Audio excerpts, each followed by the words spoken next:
اعوذ باللہ من الشیطان الرجیم بسم اللہ الرحمن الرحیم۔ ناظرین کرام السلام علیکم ورحمۃ اللہ وبرکاتہ۔ ناظرین، رمضان المبارک کی مناسبت سے ہم ایک ڈسکشن پروگرام کے ساتھ آپ کی خدمت میں حاضر ہیں۔ اس موضوع پر ڈسکشن کے لیے ہمارے ساتھ جو علماء اس وقت اسٹوڈیو میں موجود ہیں، میں سب سے پہلے ان کا تعارف کروا دینا چاہتا ہوں۔ محترم مولانا زین الدین صاحب اور محترم مولانا تنویر احمد صاحب ناصر آج ہمارے ساتھ موضوع کی مناسبت سے شامل گفتگو رہیں گے۔ میں ہر دو حضرات کا اس پروگرام میں خیر مقدم کرتا ہوں۔ ناظرین کرام، ماہ رمضان اللہ تعالیٰ کے افضال اور رحمتوں کے نزول کا مہینہ ہے۔ اس ماہ میں گلستان روحانیت میں پھر بہار آ جاتی ہے۔ محسن انسانیت حضرت محمد مصطفیٰ صلی اللہ علیہ وسلم کی رحمت کا دامن بہت وسیع تھا۔ جہاں آپ نے اس ماہ کے احکام و فضائل بیان فرمائے ہیں،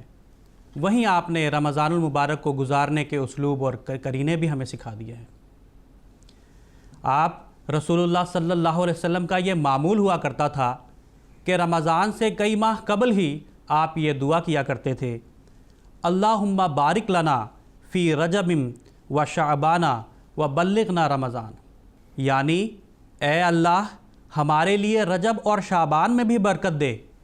اور ہمیں اس رمضان تک بھی رسائی نصیب ہو جائے کہ شاید یہی مغفرت کا ذریعہ بن جائے۔ ناظرین، موضوع کی مناسبت سے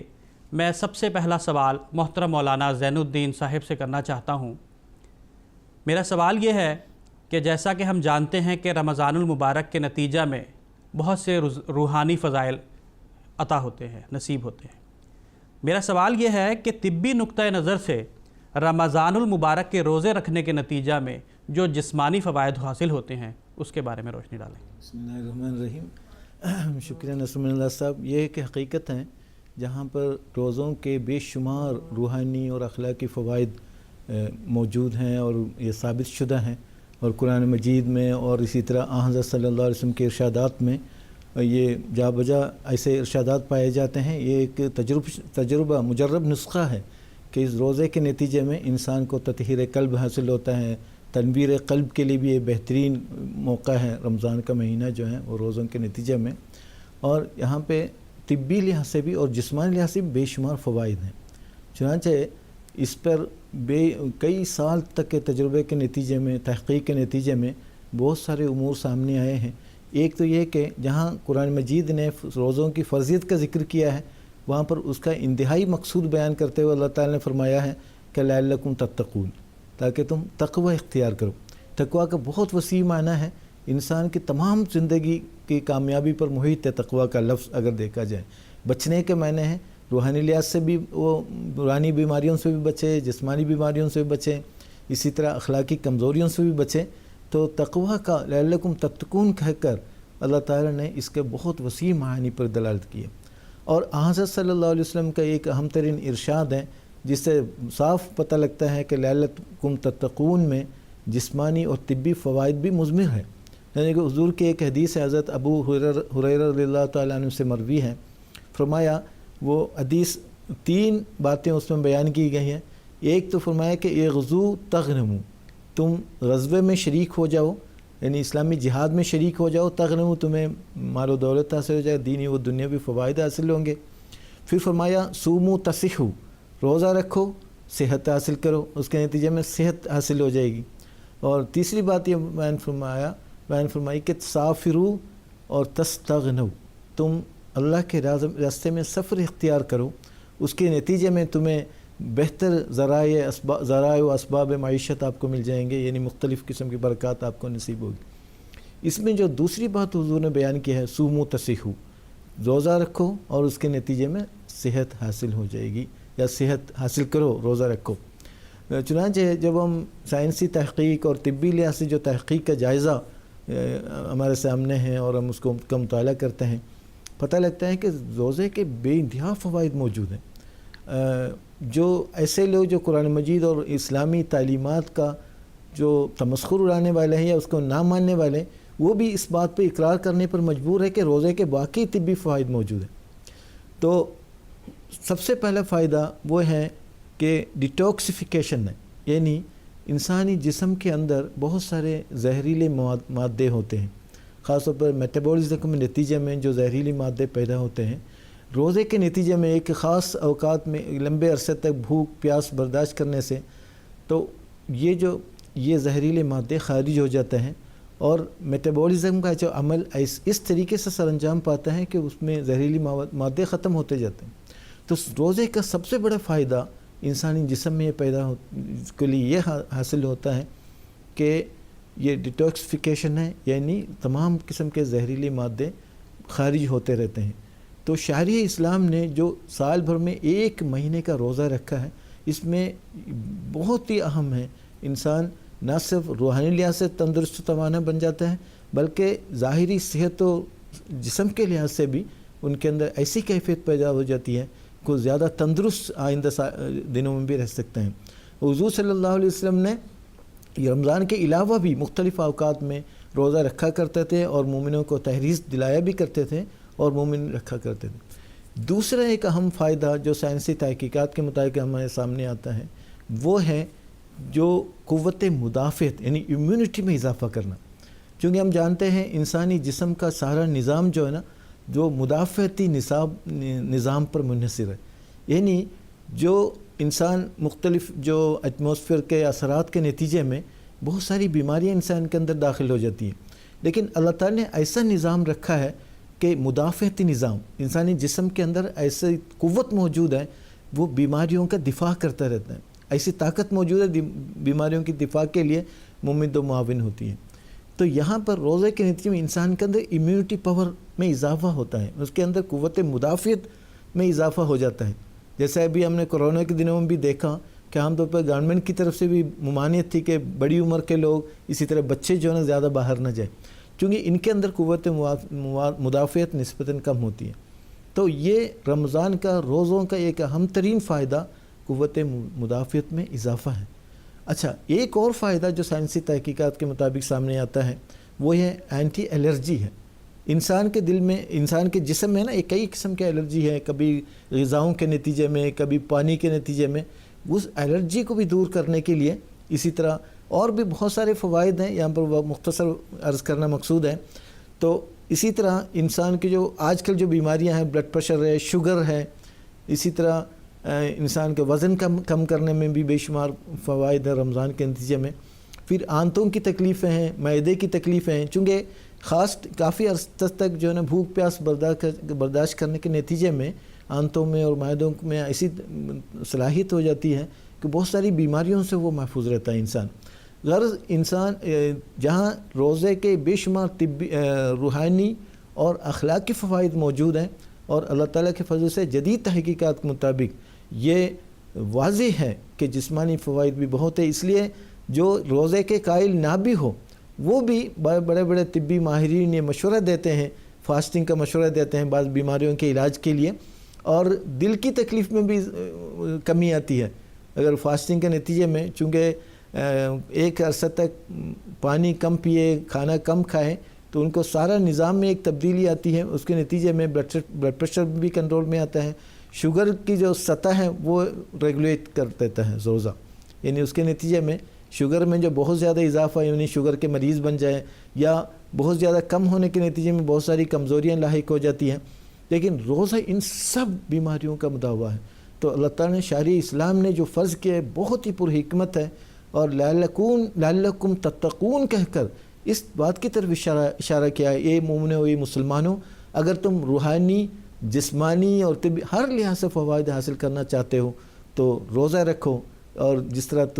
تم سے پہلے بھی قوموں میں روزہ فرض کیا گیا تھا، اسی طرح روزہ تمہارے لیے بھی فرض کیا گیا ہے، اس کے فوائد بے شمار ہیں، تو اللہ تعالیٰ ہمیں اس کی توفیق عطا فرمائے، اس سے فائدہ اٹھا سکیں۔ جزاکم اللہ تعالیٰ و احسن الجزاء۔ میرا اگلا سوال محترم مولانا تنویر احمد ناصر صاحب سے ہے کہ جیسا کہ ہم نے جسمانی طور پر حاصل ہونے والے فوائد کے متعلق سن لیا ہے، تو میرا سوال یہ ہے کہ ماہ رمضان میں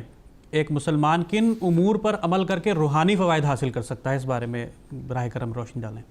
رمضان کا مہینہ ایک انسان کی روحانیت کو بہتر بنانے کے لیے اور روحانی ترقی عطا کرنے کا ایک بہترین موقع ہے اور سازگار موسم ہے۔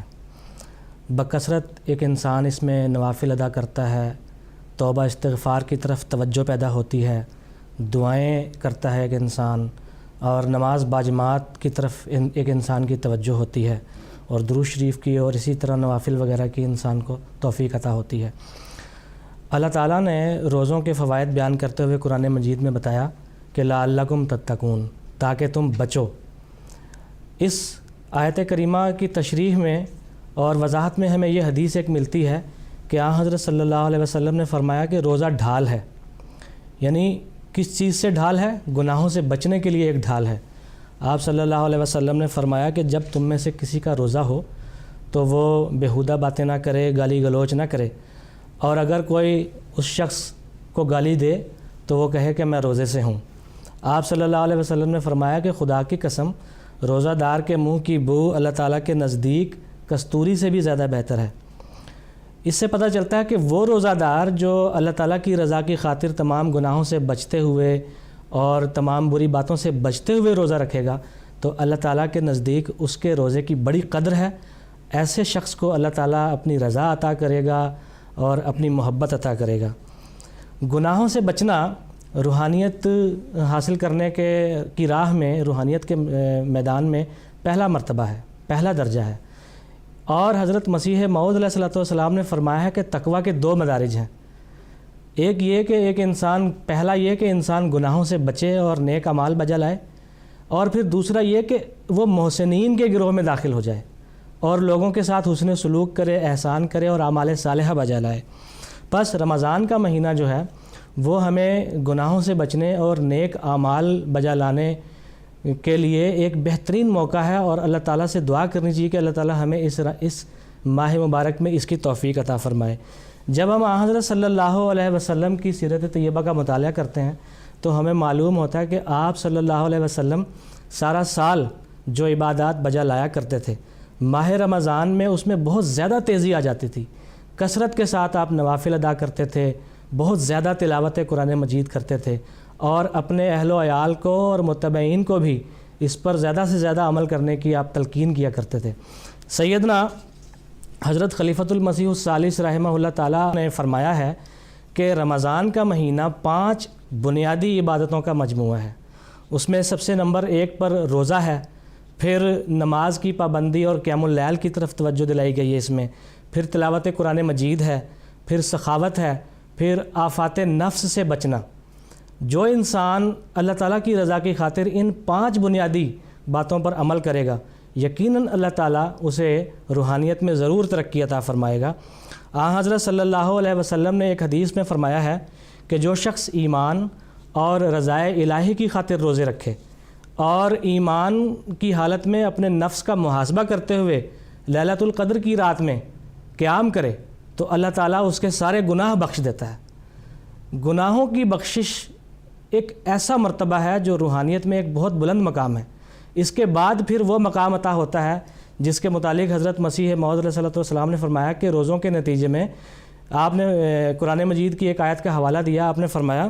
شہر رمضان الذی انزل فیہ القرآن سے رمضان کی عظمت معلوم ہوتی ہے۔ آپ فرماتے ہیں کہ صوفیاء نے لکھا ہے یہ ماہ تنویر قلب کے لیے ایک عمدہ مہینہ ہے، کثرت سے اس میں مکاشفات ہوتے ہیں، صلاۃ تزکیہ نفس کرتی ہے اور صوم تجلی قلب کرتا ہے۔ تزکیہ نفس سے حضرت مسیح موعود علیہ السلام نے فرمایا کہ مراد یہ ہے کہ نفس امارہ کی شہوات سے بعد حاصل ہو جائے۔ وہ جو حضرت خلیفۃ المسیح الثالث نے فرمایا نا کہ آفات نفس سے بچنا، تو حضرت مسیح موعود علیہ السلام کے اس جملے میں یہی بات ہمیں نظر آتی ہے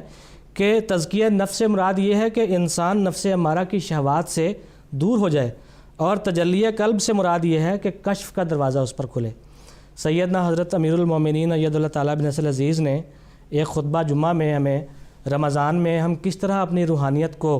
بلند کر سکتے ہیں اور تیز کر سکتے ہیں اس کے طریق بتائے ہیں۔ آپ فرماتے ہیں کہ رمضان کی برکتیں وہی لوگ حاصل کر سکتے ہیں جو خالص ہو کر اللہ تعالیٰ کی عبادت بجا لائیں، جو ہر اس نیکی کو بجا لانے کی کوشش کریں جس کا اللہ تعالیٰ نے حکم دیا ہے، اور ہر اس بدی سے بچیں جس سے بچنے کا اللہ تعالیٰ نے ہمیں حکم دیا ہے، اور ایک ایسا جہاد نفس کریں جس کے نتیجے میں صبر، برداشت اور انسان کے اندر ایک ڈسپلن پیدا ہو۔ تو اس کے نتیجے میں یہ روحانی مجاہدہ جو ہے وہ ہمیں ہماری روحانیت کو بہتر کرنے میں ممد اور مددگار ثابت ہوگا۔ جزاکم اللہ تعالیٰ وحسن الجزا۔ میرا اگلا سوال مولانا زین الدین صاحب سے ہے کہ جیسا کہ ابھی تنویر صاحب نے بیان کیا کہ رمضان المبارک کے نتیجہ میں روحانیت میں کیسے ترقی حاصل کی جا سکتی ہے، تو میرا سوال یہ ہے کہ کیا صرف ایک ماہ کی مشقت جو ہے روحانی درجات کی بلندی کے لیے کافی ہے؟ شکریہ نسم اللہ صاحب۔ اصل میں در حقیقت رمضان کا مقدس مہینہ جو ہے ایک مہینے ایک لحاظ سے ایک ٹریننگ پیریڈ ہے، یعنی انسان کو مختلف قسم کی مشقتوں کا، عبادتوں کا ایک درس دیتا ہے، اور اس کی کامیابی اسی پر ہے کہ وہ سارا سال کس طریقے سے وہ رمضان والی کیفیت سے گزرتا ہے اور ان نیکیوں کو دوام بخشتا ہے۔ چنانچہ حضرت صلی اللہ علیہ وسلم کا ایک ارشاد ہے جو حضرت عائشہ صدیقہ رضی اللہ تعالیٰ عنہ سے مروی ہے، آپ نے فرمایا ان احب الاعمال ادومھا وان قل، یعنی اعمال میں سے سب سے بہترین پسندیدہ عمل وہ ہے جس پر انسان دوام اختیار کر سکے، اور وان قل خواہ وہ کتنے ہی کم کیوں نہ ہو۔ اب دیکھیں رمضان ایک ایسا اللہ تعالیٰ کی طرف سے ایک ایسی نعمت ہے، بہت بڑی نعمت ہے، انسان کی زندگی میں رمضان آتا ہے تو کس طریقے سے وہ تمام تر غفلتوں کو بھول جاتا ہے، پھر عبادت میں، خدمت خلق میں، ہمدردی میں، ہر چیز میں وہ آگے بڑھنے کی کوشش کرتا ہے۔ لیکن یہ جو رمضان کی کیفیت ہے وہ جس حد تک جس طرح سال ہر سال ایک تسلسل چاہتا ہے، کیونکہ اللہ تعالیٰ نے جس غرض کے لیے انسان کو بنایا ہے اس غرض کو پورا کرنے کے لیے ایک مسلسل جد و جہد کی ضرورت ہوتی ہے، یعنی ایک آدھ دن جو ہے نا کام کیا وہ چھوڑ دیا، وہ کسی مرحلے پر نہیں پہنچ سکے گا۔ تو بہت ساری مثالیں بیان کی جاتی ہیں، مثلا اگر معلوم ہے کہ ہم یہاں پر پانی جو ہے نا 50 فٹ میں نکلے گا، اگر 2-3 فٹ کھود کر وہ تھک کے بیٹھ جائیں تو حاصل نہیں ہوگا۔ اب رمضان کے تعلق سے ایک اہم ترین پوائنٹ یہ ہے کہ حضرت اقدس خلیفۃ ثانی رضی اللہ تعالیٰ عنہ نے فرمایا ہے شہر رمضان الذی انزل فیہ القرآن۔ عام طور پر ہم یہ ترجمہ کرتے ہیں، یہ درست ہے کہ رمضان کا مہینہ وہ مقدس مہینہ ہے جس میں قرآن مجید کا نزول ہوا ہے۔ دوسری ایک اہم بات جو حضور نے بیان کی ہے کہ رمضان کا مہینہ وہ مقدس مہینہ ہے جس کے بارے میں قرآن مجید نازل کیا گیا ہے، یعنی آپ نے فرمایا قرآن مجید کی تعلیمات کا تمام تر خلاصہ اگر کیا جائے وہ رمضان ہے۔ اس کی وجہ کیا ہے؟ حضرت اقدس مسیح موعود علیہ السلام نے ایک جگہ فرمایا ہے کہ رمضان رمضن سے مشتق ہے۔ رمز یعنی عام طور پر لوگ کہتے تھے کہ شاید شدید گرمی میں رمضان کا آغاز ہوا گا اس لیے اس کا نام رمضان پڑ گیا، لیکن حضور میں رمضان شروع ہوا ہی سردی میں ہے، لیکن اس کی کیا وجہ ہے؟ رمضان کیوں رکھا گیا اس مہینہ مقدس کو؟ رمز کہتے ہیں شدید تپش کو کہتے ہیں، شدید گرمی ہے، یہاں تک کہ حضور فرماتے ہیں کہ جیسے اتنی شدید گرمی ہے جیسے پتھر وغیرہ پگھل جایا کرتے ہیں۔ تو رمضان میں 2 قسم کی تپش ہے، 2 قسم کی گرمی ہے۔ ایک تو یہ کہ روزے کے نتیجے میں رمضان میں انسان کے اندر ایک ایسی حرارت روحانی پیدا ہو جاتی ہے، ایک ایسا جذبہ ابھرتا ہے کہ اللہ تعالیٰ کی طرف بڑھنے کے لیے بہت زیادہ ان کے اندر جوش پیدا ہو جاتا ہے رمضان کے نتیجے میں، جس طرح ابھی آپ نے سنا ہے تنویر قلب کے لیے بہترین مہینہ ہے۔ دوسری طرف جو ہے جیسے جیسے ان کے اندر روحانی حرارت میں اضافہ ہوتا ہے اسی قدر وہ مخلوق خدمت خلق میں، اسی طرح حقوق العباد کی ادائیگی میں بھی اسی طرح ایک اور گرمی ان کے اندر پیدا ہو جاتی ہے، جس کے نتیجے میں تمام تر جو ادنا شہوات ہیں، ادنا جذبات ہیں، جو ناجائز قسم کے خیالات وغیرہ، ان سب میں ایک قسم کی ایک آگ پیدا ہوتی ہے جس کے نتیجے میں یہ سب جل کر خاکستر ہو جاتے ہیں۔ تو یہ 2 قسم کی گرمی انسان کے اندر پیدا کرنا رمضان کا مقصود ہے۔ یہ تسلسل چاہتا ہے، چونکہ اللہ تعالیٰ نے انسان کو کس لیے پیدا کیا ہے؟ تاکہ ہر انسان اپنے اپنے استطاعت اور ظرف کے مطابق اللہ تعالیٰ کی صفات کا مظہر بنے۔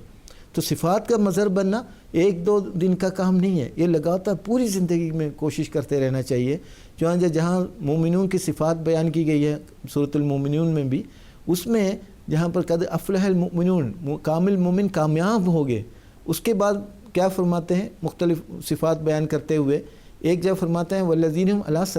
صلواتہم یحافظون، وہ اپنی نمازوں کی محافظت کرنے والے، حفاظت کرنے والے ہیں۔ اگر ہم رمضان میں عبادت کا، نمازوں کا معیار بہت اونچا کریں، اس کے بعد اگر ختم کر دیں یا کم کر دیں، سست ہو جائیں، تو اس کا مطلب یہ ہے کہ محافظ میں اس میں شامل نہیں ہے۔ پھر ایک جگہ آتا ہے وہ دوام اختیار کرتے ہیں نمازوں میں، دیگر عبادات میں۔ تو ایک جگہ حضرت مسلم موعود کے ایک پوائنٹ بیان کروں گا، ٹائم کم ہے، تو وَاعْبُدْ رَبَّكَ حَتَّى يَأْتِيَكَ الْيَقِينُ جو آیت جب اتری، اس کے بارے میں بعض غالی صوفیوں کا یہ خیال تھا کہ جب تک الیقین آ جائے خدا تعالیٰ کی ذات پر، وہاں یہ جو عبادتیں ختم ہیں، اس کی ضرورت نہیں ہے۔ ایک جگہ مسلم موعود نے بیان، خلیفہ ثانی رضی اللہ تعالیٰ عنہ نے بیان فرمایا ہے، ایک شخص آپ کی خدمت میں آیا، غالباً ان غالی صوفیوں میں سے کوئی تھا، انہوں نے حضور سے سوال کیا کہ حضور اگر کوئی کشتی کا مسافر ہے، میں سوار ہے، کہ وہ کیا وہ کنارے پہنچ جائے تو اترنا چاہیے یا اس کشتی میں بیٹھے رہنا چاہیے؟ حضور نے کہ بہت اعلیٰ فہیم اور فہم رکھتے تھے حضور نے سمجھ لیا ان کا سوال کیا ہے، کیوں کہہ رہے ہیں۔ حضور نے جواب دیا، ہاں ضرور، اگر وہ دریا کنارے والا دریا ہے تو ٹھیک ہے، اس کو اترنا چاہیے، اگر وہ ناپیدا کنار کوئی دریا ہے جہاں اتر جائے گا وہ غرق ہو جائے گا۔ تو اللہ تعالیٰ کی ذات غیر متناہی ذات ہے، جتنا زیادہ آپ سفر کرتے جائیں گے، ایک میدان طے کریں گے، ایک اور میدان، اسی میدان آپ کو سامنے نظر آئے گا، وہ طے گے ایک اور چونکہ اللہ تعالیٰ کی ذات غیر معمولی صفات پر حامل ہے اور غیر متناہی ہے، تو ایک ایسی ذات تک کی طرف کا سفر جو غیر متناہی ہو، جس کے انسان جس کا ادراک ہی نہیں کر سکتا، تو ایسے ہستی کی طرف سفر کبھی محدود نہیں ہو سکتا۔ تبھی تو قرآن کریم فرماتا ہے، یا ایھا الانسان انک کادح الی ربک کدحا فملاقیہ، یہ انسان جو خدا تعالیٰ کو پانے کے لیے کوشش کرتا ہے، جو انسان، تو ان کے کادح الی، تمہیں شدید محنت کرنی پڑے گی، تب جا کر اگر اللہ تعالیٰ سے ملاقات، اللہ تعالیٰ کے لقاء کا شرف آپ کو حاصل ہوگا۔ تو غرض یہ ہے کہ رمضان ایک ٹریننگ پیریڈ ہے، رمضان کی کیفیت سال ہاں سال ان کے اندر پیدا کر لینی چاہیے، اور جو رمضان کے دنوں میں، رمضان کے ایام میں روزوں سے اور خصوصی عبادات، تراویح اور تلاوت قرآن وغیرہ کے نتیجے میں جو خصوصیات ان کے اندر پیدا ہو جاتی ہے، اللہ تعالیٰ کے قرب کے لحاظ سے وہ ترقی کرتا ہے، بنی نوع انسان سے ہمدردی کے لحاظ سے وہ آگے بڑھتا ہے۔ تو یہ ساری کیفیتوں کو جتنے زیادہ دیگر مہینوں میں بھی آپ لے کے جائیں گے، اس کو زندہ رکھنے کی کوشش کریں گے، رمضان کے جذبات کو زندہ کرنے کی کوشش کریں گے، شیطان کے ساتھ جو لڑائی چلتی رہی ہے رمضان کے مہینے میں، اس کو جاری رکھنے کی کوشش کرتے رہیں گے، تو لازماً وہ کیفیت ہمارے اندر پیدا ہو جائے گی۔ تب جا کر یہ ہم کہہ سکیں گے واقعی کہ جو اللہ تعالیٰ نے جو بیان فرمایا کہ اللہ تعالیٰ کے راستے میں مجاہدہ کرو، اللہ تعالیٰ سے لقاء کا شرف حاصل کرو، جو انتہائی مقصود ہے، اور ہمارے ذریعے سے بے شمار خدائی صفات کا جلوہ گر ہوتے رہیں گے، تو یہ دراصل اصل مقصد ہے۔ اس لیے رمضان کی کیفیت کو سارا سال اس کو اپنی زندگی میں داخل کرنے چاہیے اور جاری رکھنے چاہیے، تبھی اس کا فائدہ ہو سکتا ہے۔ جزاکم اللہ تعالی احسن الجزا۔ اب میرا اگلا سوال محترم مولانا تنویر احمد صاحب ناصر سے ہے کہ رمضان المبارک حقوق اللہ کے ساتھ ساتھ حقوق العباد کا بھی درس دیتا ہے، تو اس بارے میں روشنی ڈالنے کی درخواست ہے۔ ماہ رمضان اور حقوق العباد کا آپس میں ایک بہت گہرا تعلق ہے۔ اللہ تعالیٰ قرآن مجید میں فرماتا ہے، یا ایھا الذین آمنوا کتب علیکم الصیام کما کتب علی الذین من قبلکم لعلکم تتقون، یعنی روزے تم پر اس لیے فرض کیے گئے ہیں تاکہ تم تقوی اختیار کرو۔ اور تقوی کیا ہے؟ حضرت مسیح موعود علیہ السلام تقوی کی وضاحت کرتے ہوئے فرماتے ہیں کہ تقوی یہ ہے کہ انسان خدا تعالیٰ کی تمام امانتوں اور ایمانی عہد، اور ایسا ہی مخلوق کی تمام امانتوں اور ایمانی عہدوں کی حتی الوسع رعایت رکھے اور تا بمقدور ان پر کاربند ہو جائے۔ یعنی ایک انسان جب حقوق اللہ کے ساتھ ساتھ حقوق العباد کی بھی کما حقہ ادائیگی کرے گا، تبھی وہ رمضان کی برکات سے فائدہ حاصل کر سکتا ہے۔ سیدنا حضرت امیر المومنین ایدہ اللہ تعالیٰ بن نصر العزیز نے اپنے ایک حالیہ خطبہ جمعہ میں حقوق اللہ اور حقوق العباد کی خاص طور سے وضاحت کرتے ہوئے فرمایا کہ آپ نے فرمایا کہ میں نے ایک بڑی لمبی فہرست بنائی تھی جو حقوق العباد سے تعلق رکھتی ہے۔ اس میں آپ نے والدین کے حقوق بیان فرمائے، اور اسی طرح مخلوق کے حقوق، ہمسائے کے حقوق، مسافروں کے حقوق، معاشرے کے ہمارے اوپر کیا حقوق ہیں، ان تمام حقوق کی آپ نے ایک بڑی لمبی فہرست بیان فرمائی، اور فرمایا کہ رمضان کے مہینے میں جب ایک انسان اللہ تعالیٰ کی خاطر روزے رکھتے ہوئے ساتھ ساتھ ان تمام حقوق کو بھی ادا کرے گا، تب وہ اللہ تعالیٰ کے نزدیک رمضان کی برکات سے کما حقہ استفادہ کرنے والا ہوگا۔ آج کل کا جو زمانہ ہے، موجودہ جو دور ہے، اس میں ہم دیکھتے ہیں کہ ہر طرف دھوکہ دھڑی اور لوٹ مار اور ناجائز لوگوں کے حقوق غصب کر لینا اور قرض لے کر ادا نہ کرنا، یہ تمام ایسی برائیاں ہیں جو ایک بڑی خرابی بن کر دنیا کے سامنے ابھر کر آ رہی ہیں۔ اور رمضان کا مہینہ ہمیں یہ درس دیتا ہے کہ ہم نے صرف اپنی ان باتوں سے ہی نہیں بچنا جو بری باتیں ہیں، بلکہ اپنی جائز ضرورتوں کو بھی اللہ تعالیٰ کی رضا کی خاطر چھوڑنا ہے۔ تو جب ایک انسان اپنی جائز ضرورتوں کو بھی اللہ تعالیٰ کی رضا کی خاطر چھوڑے گا تو پھر کسی کا حق مارنے کا تو سوال ہی پیدا نہیں ہوتا۔ تو جب ایک انسان اس رنگ میں رمضان کی عبادتیں اور حقوق العباد کی طرف توجہ دے رہا ہوگا تو پھر معاشرے میں ایک حسین معاشرہ قائم ہوگا اور تمام برائیاں ختم ہو جائیں گی اور لوگوں کو امن اور چین نصیب ہوگا۔ پھر رمضان کے مہینے میں ایک بڑی عبادت کے طور پر ایک چیز مانی جاتی ہے اور وہ ہے انفاق فی سبیل اللہ۔ اور جب ہم حضرت صلی اللہ علیہ وسلم کی پاکیزہ سیرت کی طرف نظر دوڑاتے ہیں تو معلوم ہوتا ہے کہ آپ رمضان کے مہینے میں تیز آندھی کی طرح اللہ تعالیٰ کی راہ میں خرچ کیا کرتے تھے۔ اور آج کے زمانے میں یہ مالی قربانی کا صحیح ادراک امام الزمان کی اطاعت میں اور ان کی پیروی میں جماعت احمدیہ کے علاوہ کسی کو نہیں ہے۔ افراد جماعت رمضان کے مہینے میں اپنے تمام واجبات ذوق و شوق سے ادا کرتے ہیں اور ایک مالی قربانی کا معیار قائم کر کے دنیا کے سامنے پیش کرتے ہیں۔ اور سیدنا حضرت امام جماعت احمدیہ ہمارے پیارے امام فرماتے ہیں کہ رمضان کا مہینہ ہمیں اس طرف توجہ دلانے والا ہونا چاہیے کہ ہم لوگوں کے حقوق ادا کریں، کیونکہ جب دنیا تباہی کے بعد جب دنیا لوگوں کی طرف دیکھے گی تو انہیں سوائے جماعت احمدیہ کے اور احمدی افراد کے اور کوئی نظر نہیں آئے گا جو حقوق العباد کی صحیح معنوں میں ادائیگی کر سکیں۔ لیکن حضور نے فرمایا کہ ہمیں اس سے پہلے یہ دعا کرنی چاہیے کہ دنیا اس حد تک نہ پہنچے کہ وہ تباہی کے گڑھے پر پہنچ جائے اور برباد ہو جائے۔ تو اس سے پہلے ہمیں ایک ذمہ داری کے ساتھ اور ایک فکر کے ساتھ یہ دعا کرنی چاہیے کہ یا اللہ دنیا کو ہدایت دے۔ اور جب ہم اس رنگ میں دنیا کی ہدایت کے لیے دعائیں کر رہے ہوں گے اور حقوق العباد کی ادائیگی کی طرف ہم توجہ دے رہے ہوں گے اور حقوق العباد ادا کر رہے ہوں گے تو اللہ تعالیٰ کی رحمتوں اور برکتوں سے ضرور فائدہ حاصل کریں گے۔ امیر المومنین ایدہ اللہ تعالیٰ بن نصر العزیز نے کینیڈا کے خدام الاحمدیہ کی خدمت خلق کا حوالہ دیتے ہوئے فرمایا کہ ایک عورت جس کا بچہ بیمار تھا وہ رات کے 2 بجے ہر جگہ فون ملا رہی ہے کہ کہیں کوئی اس کی مدد کے لیے آئے، اس کے بچے کے لیے کوئی دوائی کا انتظام ہو جائے، لیکن ہر طرف سے اس کو انکار ہو رہا ہے۔ آخرکار اس نے اس ہیلپ لائن پر فون کیا جو خدام نے جاری کی تھی، تو وہاں سے کسی نے فون اٹھایا اور اس نے کہا کہ ابھی تو رات کا وقت ہے اور دوائی ملنا مشکل ہے، لیکن پھر میں کوشش کرتا ہوں۔ پھر انہوں نے دوبارہ بتایا کہ اس وقت تو کہیں سے کوئی دوائی ملنے کا امکان نظر نہیں آ رہا۔ تو تھوڑی دیر کے بعد اس عورت نے دوبارہ فون کیا کہ بچے کی حالت بہت خراب ہے، آپ پلیز کوشش کریں۔